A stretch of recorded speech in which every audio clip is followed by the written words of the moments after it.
The rain between us. The rain had been falling all afternoon, steady and soft, blurring the world into muted grays and silvers. I was sitting in the small cafe at the corner of my street, tracing the rim of my coffee cup, waiting for him. We hadn't seen each other in weeks, and though I wouldn't admit it out loud, I'd been counting the days. When he finally walked in, damp from the rain, his hair clinging to his forehead, I felt that familiar pull in my chest. He spotted me instantly, and the corners of his lips lifted into the smile I'd been missing.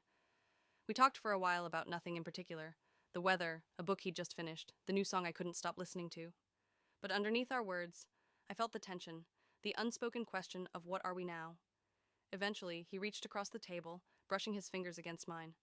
My pulse jumped. I don't know why, but I can't stop thinking about you, he admitted, his voice low. I wanted to say I felt the same, but instead, I laughed nervously, looking away. That's when he stood up, took my hand, and pulled me toward the door.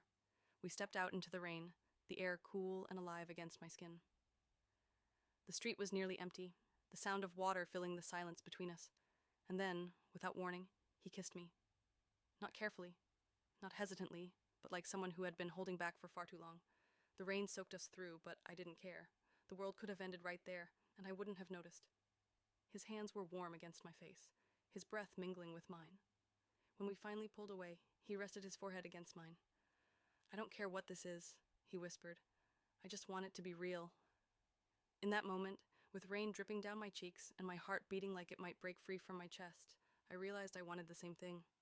We didn't rush inside. We stayed there in the rain, holding on to each other, letting the rest of the world fade away.